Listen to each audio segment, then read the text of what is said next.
let blows decide. Now the state now the stage was set for a showdown. Neither side really wanted war, but neither side was willing to back down. As usual, King George thought a show of force would improve matters. He declared the New England colonies are in a state of rebellion. Blows must decide whether they are to be subject to this country or independent. Blows, you say? Speaking in a church in Virginia, Patrick Henry did his thing. Gentlemen may cry, peace, peace, but there is no peace.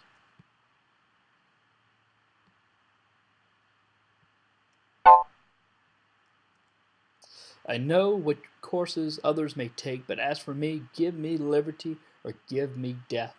Back in Boston, all this tough talk was making General Gage extremely nervous. Unlike Patrick Henry and King George, Gage was going to have to do the actual fighting.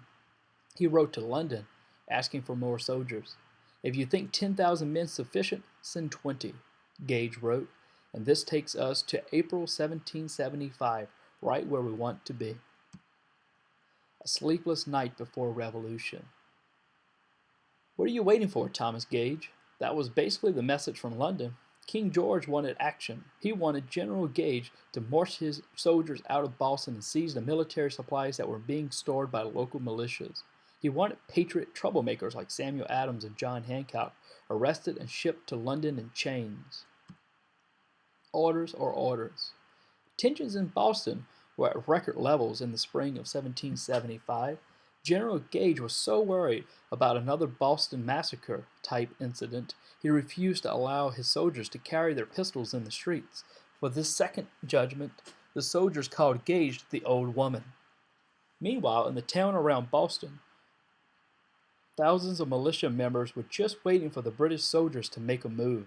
Some militias were even called themselves Minutemen because they could be called together at a minute's notice, or pretty quickly anyway. Gage was sitting on a time bomb and everyone could hear the ticking. But orders are orders. The general considered his options. He knew that the local militia were storing their weapons in Concord, a town just 17 miles northwest of Boston, and he knew that Samuel Adams and John Hancock were lying low at a house in Lexington. Interesting. So Gage came up with a plan. He'd send 700 British soldiers out to Lexington and Concord, and they could try to grab Adams and Hancock in Lexington. Then they could march on to Concord and destroy the military supplies there. That should make the king happy, right? Don't open that envelope. During the afternoon of April 18, 1775, Gage sat down at his desk and wrote out orders for the mission. He sealed the plan in an envelope without showing it to anyone. He gave the envelope to Colonel Francis Smith, who was to lead the expedition. He told Smith to have his soldiers assemble on Boston Common by the Charles River at exactly 10 o'clock that night. He ordered Smith not to open the envelope with the plan until then. Why would Gage keep the plan secret from the men who was going to lead the mission? Gage knew that it was going to be very dangerous for his soldiers to march out into the hostile territory around Boston. His hope was to keep the march secret until the very last second. Then his soldiers just might be able to get out to Concord and back before the Minutemen had time to react. Would Gage be able to keep the plan a secret? Listen to this. At about 9 o'clock that night, Gage called his pal General Hugh Percy into the office and told him the plan. He told Percy that no one else knew of the plan yet. Minutes later, Percy left Gage's house and walked out into the Boston Common. He saw that British soldiers were quietly gathering down by the water, as planned, and he saw small groups of people, mostly Bostonians, standing around watching the action. He snuck up to one group, his face hidden by shadows. Percy joined the conversation. Bostonian said, "The British troops have marched, but will miss their aim." Percy, "What aim?" Bostonian said, "Why, the cannon at Concord." So the secret was already out, even before the British soldiers themselves knew where they were going. Percy rushed back to Gage's office and told him the bad news. Everyone's a spy. How did this happen? A story ran around that Gage's wife, she was an American, had leaked the plan, but this was never more than a rumor. The real problem, from Gage's point of view, was that almost everyone in Boston was a spy. Well, maybe not an official spy, but everyone in Boston was keeping an angry eye on those hated British soldiers. One of the men who organized the American spy ring was a silversmith named Paul Revere. I was one of upwards of 30 who formed ourselves into a committee for the purpose of watching the movements of the British soldiers. Paul Revere. Everyone outside the city were also on the lookout.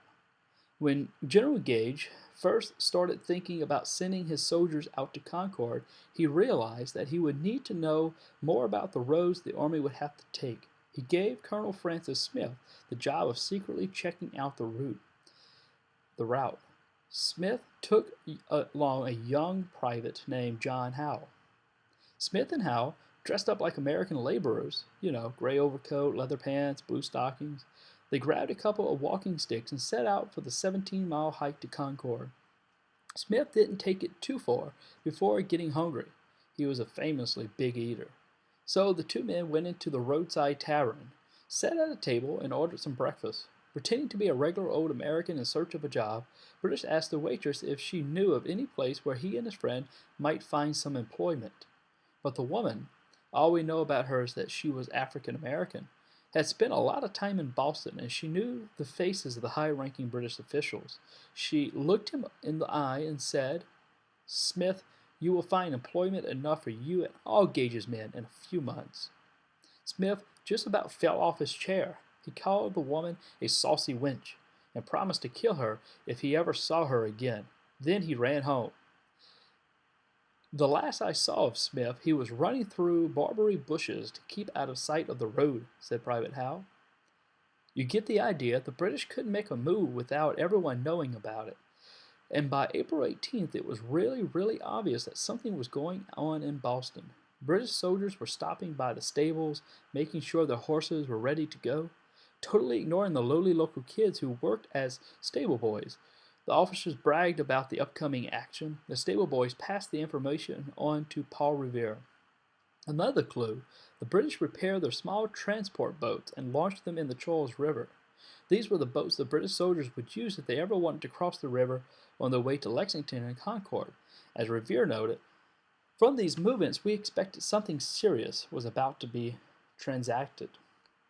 Trapped in Boston. So Revere and his fellow spies knew the British were about to do something serious. But what? It really wasn't that hard to guess. Everyone knew about the weapons in Concord, and everyone knew that King George wanted them destroyed. Everyone also knew that the king wanted John Hancock and Samuel Adams arrested, and British soldiers made no secret of their hostile feelings for Hancock and Adams. One popular British marching chant went like this. You can sing along to the tune of Yankee Doodle. As for the king, John Hancock and Adams, if you're taken, their heads for signs shall on high upon that hill called Beacon. It doesn't exactly rhyme, but you get the point. Hancock and Adams were wanted men. Anytime your head is hanging up as a sign, it's not good. On the night of April 18th, British soldiers were gathering by the river.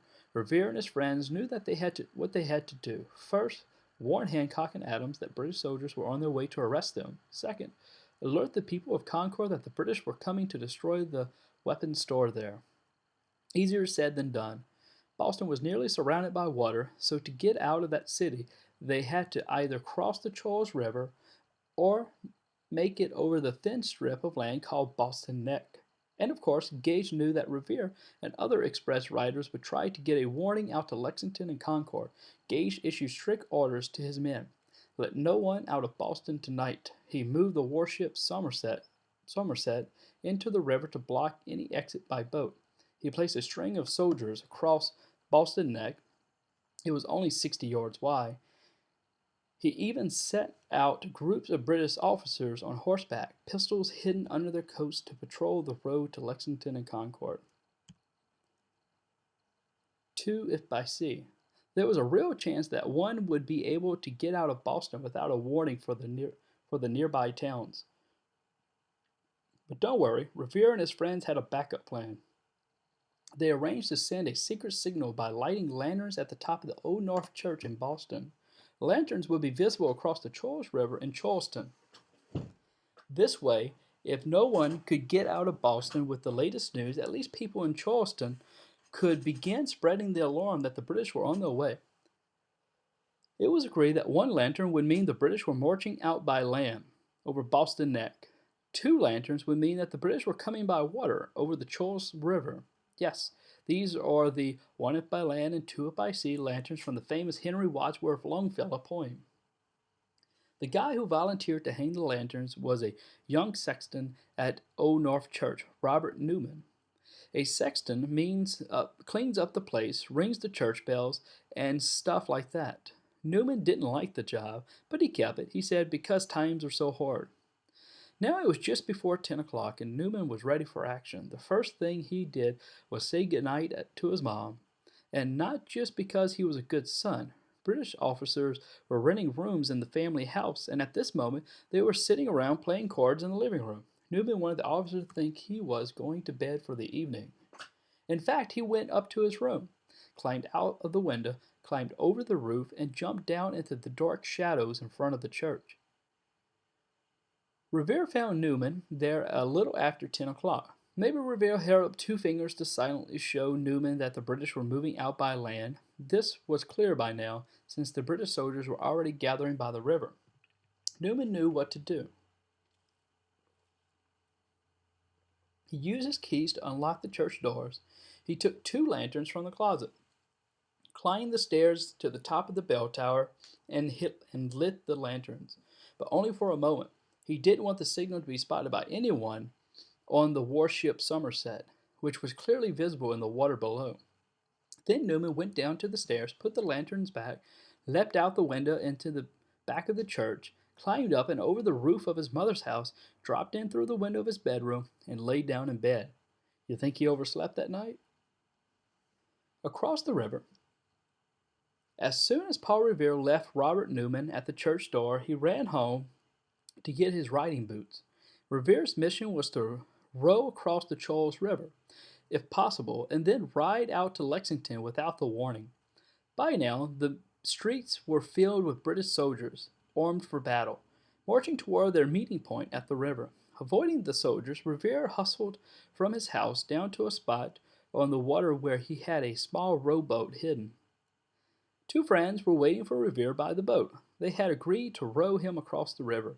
But now that Revere and his friends looked out at the Charles, they realized they had a problem. The Somerset, with its 64 guns, was sitting out there, keeping watch on the water.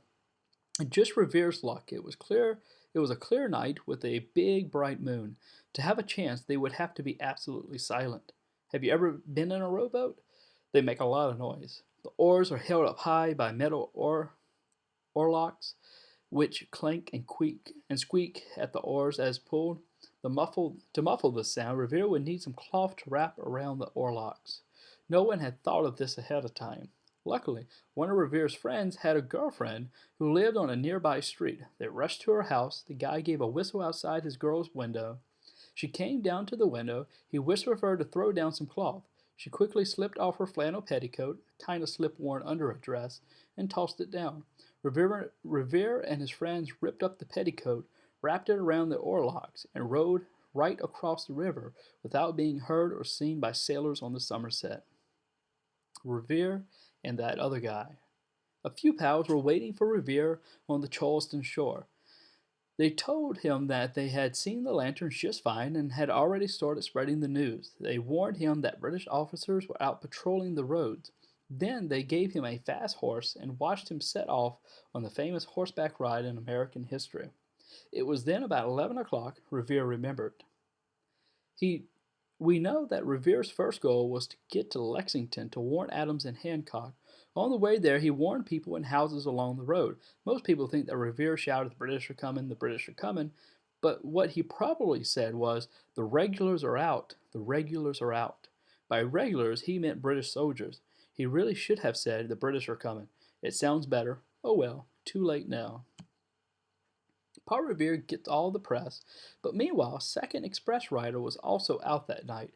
He was 23-year-old shoemaker named Billy Dawes. This was another part of Revere's backup plan. If he got caught, maybe Dawes would get through with the warning. To get out of Boston, Dawes had to find a way past the British soldiers guarding Boston Neck. He was the perfect man for the risky job.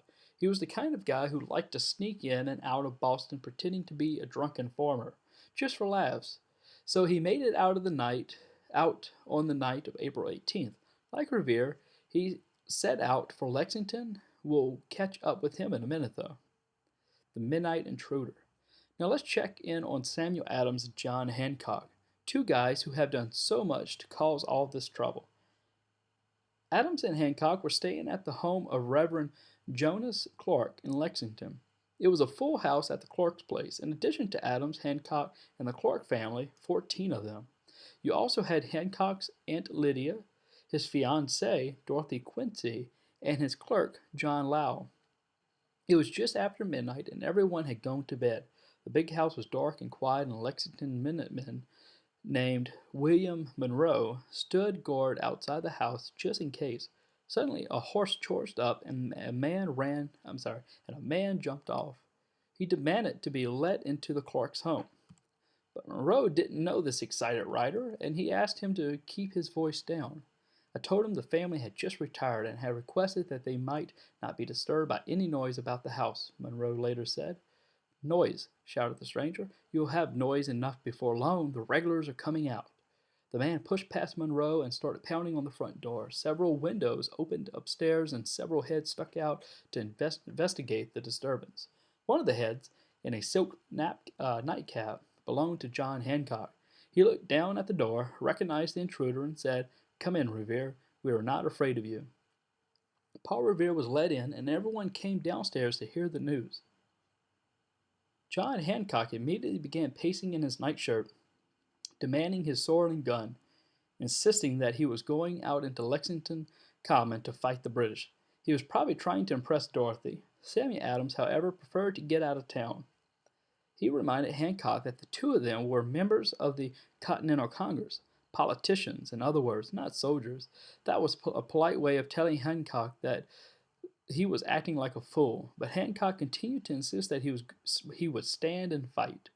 While Adams and Hancock were arguing this point, we'll check the progress of the British soldiers. Where were they anyway? According to Gage's plan, they should have been here by now. Where are the British? Gage's whole plan was based on timing. He wanted his soldiers to hit Concord before dawn, before the Minutemen had a chance to gather in large numbers. Gage's first mistake was putting Colonel Francis Smith in command of the expedition. Smith was a slow-moving man, one of those people who was always late. You remember that Gage ordered Smith to have his soldiers assembled by the boats at exactly 10 o'clock. Well, the men were there, but Smith wasn't. When he finally showed up, about 700 soldiers were standing around wondering what they were supposed to be doing.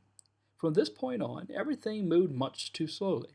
It took 2 trips to get all the soldiers across the Charles River. Once they were on the other side, the men stood around waiting some more. Lieutenant John Barker remembered, We were halted in a dirty road and stood there till 2 o'clock in the morning waiting for provisions and be brought back from the boats and to be divided. This was a total waste of time, since most of the men had brought their own food. As soon as they got their share of the army food, they threw it on the ground. So 4 hours were gone already, and the British had traveled about a quarter of a mile.